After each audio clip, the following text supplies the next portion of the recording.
तो गाइस आज हम बात करेंगे मैनेजर किम के चैप्टर नंबर 152 के बारे में। और पिछले चैप्टर में हमने देखा था मैनेजर किम को ड्यूकमैन की तरफ से एक और मिशन मिल चुका होता है, जो कि होता है एक लड़की को ड्यूकमैन के प्रोजेक्ट के ऊपर इन्वेस्ट करने के लिए मनाना। लेकिन किसी लड़की को मनाना मैनेजर किम को ऐसे मिशंस की आदत नहीं होती, इसलिए ड्यूकमैन को लगता है कि उसने मैनेजर किम को कुछ ज्यादा ही हार्ड मिशन दे दिया है। बट मैनेजर किम ने हंसते हंसते इस मिशन को एक्सेप्ट कर लिया होता है और वापसी में मैनेजर किम ड्यूकमैन को बस एक ही चीज कहते हैं, आप चिंता मत करिए सर, मैं इस मिशन को पूरा कर लूंगा, लेकिन उसके लिए मैं सिर्फ आपसे एक रिक्वेस्ट करना चाहता हूँ। क्या मुझे आप एक बुकेट खरीद के दे सकते हैं, क्योंकि मैं वहाँ पे खाली हाथ नहीं जाना चाहता। ड्यूकमैन कहता है, बहुत बढ़िया, हमारे बीच में तो यहाँ पे एक खिलाड़ी बैठा हुआ है, मैं जरूर तुम्हें एक बुकेट खरीद के दूंगा, तुम बस जाके उस लड़की का दिल जीत लो और उसे हमारे ऊपर इन्वेस्ट करने के लिए मना लो। हालांकि ड्यूकमैन को भी अंदाजा नहीं होता है कि मैनेजर किम क्या करने वाले हैं, लेकिन इसके अगले सीन में हम देखते हैं manager Kim the queen hotel के बाहर पहुंच चुके होते हैं और जिस लड़की से मैनेजर किम यहाँ पे मिलने के लिए आ रहे होते हैं, होटल में जो उसका टॉप वाला रूम होता है, उसने वहाँ से मैनेजर किम की कार देख ली होती है। मैनेजर किम को यहाँ पे देख के ये लड़की ये समझ चुकी होती है कि ड्यूकमैन योंगजुन से जीत चुका है, यानी कि योंगजुन हाईवे वाले प्रोजेक्ट से पीछे हट चुका है। लेकिन शायद इस लड़की को ये नहीं पता कि ये सब कुछ मैनेजर किम की वजह से हुआ है। मैनेजर किम ने योंगजुन और उसके बंदों की अच्छी तरीके से फाड़ के रख दी थी। तो खैर ये लड़की और इसका बॉडीगार्ड मैनेजर किम के ही बारे में बात कर रहे होते हैं। अभी इस लड़की को मैनेजर किम को देख के एहसास होता है किसी भी बुक को बाहर से जज नहीं करना चाहिए बिना उसे पढ़े, क्योंकि कहीं ना कहीं मैगैंग कंस्ट्रक्शन को हराने के लिए, यानी कि योंगजुन नाम के बंदे को हराने के लिए ड्यूकमैन ने मैनेजर किम का ही इस्तेमाल करा होगा। इस लड़की को ये हल्का सा अंदाजा होता है और जब ये लड़की अपने बॉडीगार्ड के साथ बात कर रही होती है तो मैनेजर किम इसके रूम की तरफ ही बढ़ रहे होते हैं। मैनेजर किम इस लड़की के रूम के बाहर तक पहुंच चुके होते हैं और मैनेजर किम के कदमों की आवाज सुन के इस लड़की को पता चल चुका होता है कि जो बंदा इनकी तरफ आ रहा है उसके अंदर मैनर्स की कमी है, वो आराम से भी तो आ सकता था। यानी कि मैनेजर किम का पहला इंप्रेशन ही इस लड़की के सामने गलत पड़ा होता है। अभी तो मैनेजर किम इस लड़की के सामने आया भी नहीं होते। अभी जैसे ही लड़की का बॉडीगार्ड दरवाजा खोलने के लिए जा रहा होता है तो लड़की बॉडीगार्ड को मना कर देती है, क्योंकि लड़की को पता होता है जो बंदा उनकी तरफ आ रहा है वो इतना ज्यादा मैनरलेस है कि वो दरवाजे को एक तरीके से तोड़ के ही अंदर आ जाएगा। और होता भी ऐसा ही है। मैनेजर किम दरवाजे में हल्का सा धक्का मारते हैं और दरवाजा खुल जाता है। मैनेजर किम इस लड़की के सामने आके अपना सर झुकाते हैं और कहते हैं, हेलो मैम, मेरा नाम मैनेजर किम है, मैं सेंट्रल कमेटी ऑफ गैंगवान रीजन के लिए काम करता हूँ, यानी कि ये ड्यूकमैन की कंपनी का नाम होता है। लड़की मैनेजर किम के हाथ में फूल देखती है और कहती है, अरे ये फ्लावर्स मेरे लिए हैं क्या? कितनी अजीब बात है, तुम रोमांटिक हो क्या? मैम, इन फ्लावर्स को मेरी तरफ से एक छोटा सा तोहफा समझिए। अरे इसकी क्या जरूरत थी, लेकिन तुम्हारा शुक्रिया। चलो आओ बैठ के बात करते हैं। तो खैर ये दोनों एक दूसरे के आमने सामने बैठ चुके होते हैं और लड़की मैनेजर किम को कहती है, तुम यहाँ पे इन्वेस्टमेंट के सिलसिले में आए हो, है ना? जी मैम, मैं अपने साथ सारे के सारे वो डॉक्यूमेंट्स भी लाया हूँ जिसमें सारे के सारे प्रोजेक्ट की डिटेल है। साथ ही साथ में मैं आपसे हमारे प्रोजेक्ट के ऊपर इन्वेस्ट करने के लिए रिक्वेस्ट करने आया हूँ। लेकिन ये लड़की कुछ अलग ही किस्म की लड़की होती है। मैनेजर किम इस सब फॉर्मल तरीके की बातें कर रहे होते हैं, लेकिन ये लड़की अचानक से मैनेजर किम के सामने अपने सारे के सारे कपड़े निकाल देती है और मैनेजर किम की तरफ बढ़ते हुए कहती है, मिस्टर किम, क्यों ना हम ये बोरिंग चीजें छोड़ दें और अपनी बॉडी टॉक के साथ इस मामले को सुलझाएं, आपका क्या कहना है? मैनेजर किम ने एक गहरी सांस लेके अपने सर पे हाथ लगा दिया होता है, क्योंकि मैनेजर किम जैसे लेजेंड इंसान ने भी ये तो कभी भी एक्सपेक्ट करा ही नहीं था कि ये लड़की भी ऐसा कुछ कर सकती है। ये लड़की मैनेजर किम को बहुत ही सिडक्टिव तरीके से बोल रही होती है, क्या हुआ, क्या तुम ये नहीं करना चाहते? तो खैर इसके बाद हमें इस लड़की के बारे में थोड़ा सा बताया जाता है। इस लड़की का नाम होता है युन जियोंग चोई, जिसकी उम्र होती है 31 साल और ये लड़की शिन इल कंपनी के बॉस की वाइफ होती है। जिस कंपनी में ये लड़की होती है वो कोरिया के टॉप 10 फाइनेंस कंपनी में से एक होती है, यानी कि ये लड़की एक बहुत ही तगड़ी इन्वेस्टर है। लेकिन इस लड़की का जो हस्बैंड होता है उसकी उम्र इस लड़की से काफी ज्यादा होती है, इसलिए शिन इल कंपनी में काम करने वाली और लड़कियां युन जियोंग के पीठ पीछे उसकी बातें करती रहती है कि उसने इतने बुढ़े इंसान से शादी कर ली है। ये लड़कियां आपस में बात कर रही होती है कि युन जियोंग को अच्छी तरीके से पता था कि जिससे वो शादी कर रही है वो बंदा बूढ़ा हो चुका है और जल्दी ही मर जाएगा, और इसीलिए युन जियोंग ने उससे शादी करी है ताकि उसकी सारी की सारी जायदाद उसकी हो जाए। एक तरीके से ये लड़कियां युन जियोंग का मजाक उड़ा रही होती है और युन जियोंग एक जगह पे खड़े होकर ये सब कुछ सुन रही होती है, लेकिन इन लड़कियों को इस बारे में नहीं पता होता। इनकी बातें सुन के युन जियोंग अपने मन में कहती है, बेचारे लूजर कहीं के, ये बस मेरी पीठ पीछे मेरी बातें कर सकते हैं, इनकी इतनी औकात नहीं है कि ये सारी की सारी बातें मेरे मुंह पे आके बोले, क्योंकि इन लोगों को इस बात की समझ ही नहीं है कि अपनी खूबसूरती का इस्तेमाल कैसे करना होता है। इसका मतलब यूनियोंग ने जानबूझ के अपनी खूबसूरती का इस्तेमाल करके एक बुढ़े इंसान से शादी करी होती है ताकि वो काफी ज्यादा अमीर बन जाए। और यूनियोंग को इस चीज में कुछ भी गलत चीज दिखाई नहीं देती, क्योंकि भले ही उसने बुढ़े से शादी कर ली है, लेकिन उस बुढ़े की बहुत ज्यादा इनकम है और उसके दिन कम है। यानी कि बुढ़े से शादी करने की वजह से यूनियोंग काफी ज्यादा अमीर और काफी ज्यादा पावरफुल हो चुकी है। और यूनियोंग को इस बात की खुशी होती है कि जो लड़कियां उसके बारे में बुरी बातें बोल रही हैं, वो सारी की सारी उसके आगे अपना सर हिलाती रहती हैं जी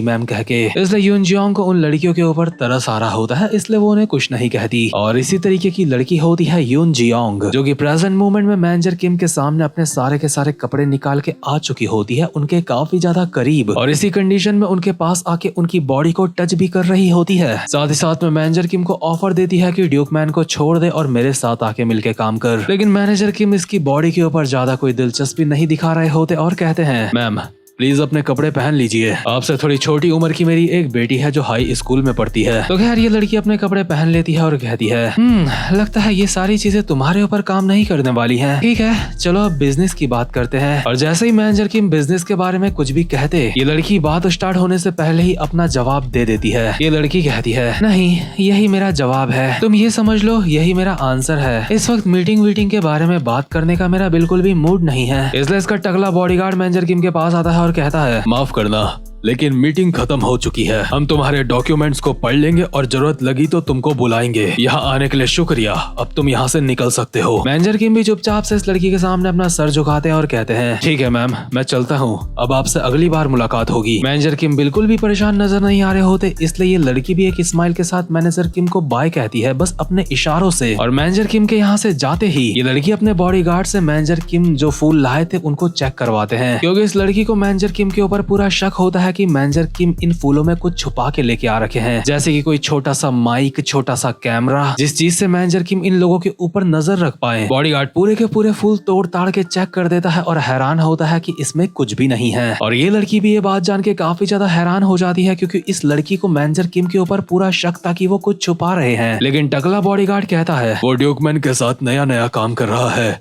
लगता है सच में वो आपके ऊपर अच्छा इंप्रेशन बनाने के लिए आया था। लेकिन इस लड़की की शातिर आंखें ये पहचान चुकी होती है कि जो चश्मे वाला बंदा अभी इनसे मिलने के लिए आ रखा था वो कोई नॉर्मल बंदा तो नहीं था, और उसके बावजूद भी वो फूलों में कुछ भी छुपा के नहीं लेके आ रखा है। आखिर ऐसा कैसे हो सकता है और वो बंदा ड्यूकमैन के लिए काम क्यों कर रहा है? तो खैर यूनजियोंग एक जगह पे बैठती है और अपने गार्ड को कहती है, वेल जब अगली बार मेरी उसके साथ मुलाकात होगी तो मैं उससे अच्छी तरीके से बात करूंगी। मुझे लगता है मैं उससे ठीक से बात नहीं कर पाई इस बार। मैम कुछ चीज है जो मैं आपसे पूछना चाहता हूँ। हाँ तुम पूछ सकते हो, तुम्हें जो पूछना है। मैम क्या आपको नहीं लगता कि ड्यूकमैन के प्रोजेक्ट के ऊपर इन्वेस्ट करना हमारे लिए भी फायदेमंद होगा? मुझे समझ नहीं आ रहा है आपने इस बंदे को वापस क्यों भेजा, हम ड्यूकमैन के साथ मिलकर काम कर सकते थे। और ये सारी की सारी बातें मैनेजर किम को सुनाई दे रही होती हैं, क्योंकि इस लड़की ने चालाकी करना जिस स्कूल में सीखा है, मैनेजर किम उस स्कूल के प्रिंसिपल को आज भी ट्यूशन देते हैं। अभी हमें बताया जाता है जब मैनेजर किम यहाँ पे आए थे तो मैनेजर किम फूलों में तो कुछ भी छुपा के लेके नहीं आए थे, लेकिन इस लड़की के रूम में जो टेबल या फिर सोफा था, मैनेजर किम ने वहीं कहीं पे एक छोटा सा कैमरा छुपा दिया होता है, और ऑब्वियसली उसमें माइक्रोफोन भी होगा, जिस वजह से मैनेजर किम ये सारी की सारी बातें सुन रहे होते हैं। इसका मतलब मैनेजर किम को पता चल चुका होता है कि ये लड़की सिर्फ एक्टिंग कर रही थी मैनेजर किम को रिजेक्ट करने की। हालांकि मैनेजर किम को बिना इस कैमरे के भी इस बात का अंदाजा हो जाता, पर चीजों को कंफर्म करने के लिए मैनेजर किम ने ये कैमरा लगाया होता है, जो कि चलते चलते अभी होटल के कॉरिडोर से बाहर जा रहे होते हैं और लाइव यूनजियोंग की बातें सुन रहे होते हैं, जो बोल रही होती है, ड्यूकमैन के साथ काम करना फायदेमंद तो था हमारे लिए, लेकिन मैं ड्यूकमैन को इस चीज के लिए काफी ज्यादा तरसाने वाली हूँ, क्योंकि इस तरीके से मैं ड्यूकमैन से और ज्यादा प्रॉफिट कमा सकती हूँ। क्या तुम्हें पता नहीं कि ड्यूकमैन का गोल क्या है? ड्यूकमैन चाहता है जो हाईवे बन रहा है वो गोंगवान में उसके इलाके से होके जाए। वो गोंगवान को बुशान और श्योल से भी ज्यादा बड़ी जगह बनाना चाहता है, क्योंकि अगर गोंगवान एक डेवलप्ड सिटी बनेगी तो ड्यूकमैन अभी जितना ज्यादा पावरफुल है उससे भी ज्यादा पावरफुल हो जाएगा। इसलिए मैं अगर ड्यूकमैन की जगह होती तो इस प्रोजेक्ट को कभी भी खोने नहीं देती। इसलिए ड्यूकमैन अपनी पूरी कोशिश करेगा मुझे मनाने के लिए, और मैं उसे जितना ज्यादा हो सके उतना ज्यादा तरसाऊंगी ताकि मैं उससे ज्यादा प्रॉफिट कमा सकूं। वैसे भी अभी हमारे पास पावर है, उन्हें हमारी जरूरत है, इसलिए ड्यूकमैन हर कीमत में ये चाहेगा कि हम उनके साथ इन्वेस्ट करें चाहे कुछ भी हो जाए। और ऑब्वियसली मैनेजर किम ने इस पगली की सारी बातें सुन ली होती हैं। यानी कि मैनेजर किम को अब इस लड़की को इसी के गेम में हराना है। इसलिए मैनेजर किम सीधा अपना मोबाइल बाहर निकालते हैं और कॉल करते हैं एक बंदे को उससे मदद मांगने के लिए। जिस बंदे को मैनेजर किम ने कॉल करा होता है शायद आपने उस बंदे को पहले भी देखा होगा, भले ही उसकी शक्ल अभी हमें नहीं दिखाई जाती। इस बंदे की बहुत ही तगड़ी बॉडी होती है और मैनेजर किम को कॉल में कहता है, या